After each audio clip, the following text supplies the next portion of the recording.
அச்சாரம் டிவி நேயர்களுக்கு வணக்கம். நாம் இன்னைக்கு திரை விமர்சனத்தில் சதீஷ் கதையின் நாயகனாக நடித்திருக்கும் வித்தைக்காரன் திரைப்படத்தின் திரை விமர்சனத்தை பற்றி தான் பார்க்க போகிறோம். இந்த படத்தை வெங்கி இயக்கியிருக்கிறாரு, கே விஜயபாண்டி தயாரிச்சிருக்கிறாங்க. சதீஷுடன் இணைந்து சிம்ரன் குப்தா, ஆனந்தராஜ், மதுசூதனன், சுப்பிரமணியம் சிவா, மெட்ராஸ் படப்புகழ் பாவல் நவநீதன் என பெரிய நட்சத்திர பட்டாளமே நடிச்சிருக்கிறாங்க. இந்த படத்தோட கதை என்னென்னு பார்த்தீங்கன்னா, மாயாஜால நிகழ்ச்சி நடத்தும் சதீஷ் மருத்துவமனையில் அடிபட்டு தனக்கு ஒரு நாள் மட்டும் நடந்த நிகழ்வுகளை மறக்கும் நாயகனாக கதையை தொடங்கும் சதீஷ் தங்கம் வைரம் கடத்தும் ஆனந்தராஜ், சுப்பிரமணியம் சிவா கும்பலை ஏன் தொடர்பு கொள்கின்றார்?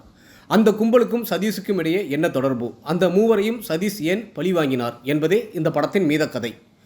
நாயகனாக சதீஷ் ஏடிஎம் மையங்களுக்கு எடுத்து செல்லப்படும் பணத்தை சாதுரியமாக கொள்ளையடிப்பது, 3 பெரிய தாதாக்களை அணுகி அவர்களை ஒரே களத்துக்குள் கொண்டு வருவது, பல அடுக்கு பாதுகாப்பு கொண்ட ஏர்போர்ட்டின் சேஃப்டி லாக்கருக்குள் நுழைந்து வைரத்தை கைவசப்படுத்துவது, எதிரிகளை சந்தர்ப்பம் அமைத்து சிக்க வைப்பது என தனக்கான காட்சிகளில் காமெடி பங்களிப்பை குறைத்து கொண்டு இயல்பான நடிப்பை கொடுத்துள்ளார்.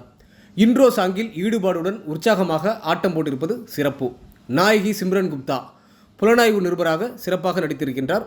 மாரி, டாலர் அழகு, கல்கண்டு ரவி என்ற பெயர்களை சுமந்த தாதாக்களாக ஆனந்தராஜ், இயக்குனர் சுப்பிரமணியம் சிவா, மதுசூதனன் மூவரில் ஆனந்தராஜ் சிரிக்க வைக்கின்றார். தன் கையாளாக இருக்கின்ற ஜப்பான் கேட்கும் ஏடா கூடா கேள்விகளுக்கு பதில் சொல்லி சமாளிக்கின்ற எபிசோடுகள் ரகளை. அடியாளாக வருகின்ற சாம்ஸ் அவனை தூக்கட்டுமா இவனை வெட்டட்டுமா என்றெல்லாம் காட்டும் வெட்டி பந்தா கலகலப்பூட்டுகின்றது. ஜப்பானின் லொலோட பேச்சும் துருதுருப்பான குறும்புகளும் முகபாவமும் ரசிக்க வைக்கின்றன. ஜான் விஜய், மாரிமுத்து என இதில் நடித்திருக்கும் அனைவருமே சிறப்பாக நடித்துள்ளார்கள். வெங்கட் பரத்தின் இசையில் பாடல்களும் பின்னணி இசையும் ரசிக்க வைக்கின்றது. யுவ கார்த்திக்கின் ஒளிப்பதிவு படத்திற்கு பலம். அயன் படத்தில் வருவது போல விமான நிலையத்தில் தங்கம் வைரம் கடத்தும் மாரிகோல்டு, டாலர் அழகு மற்றும் கல்கண்டு கும்பலுக்கும் சதீஷுக்கும் என்ன தொடர்பு?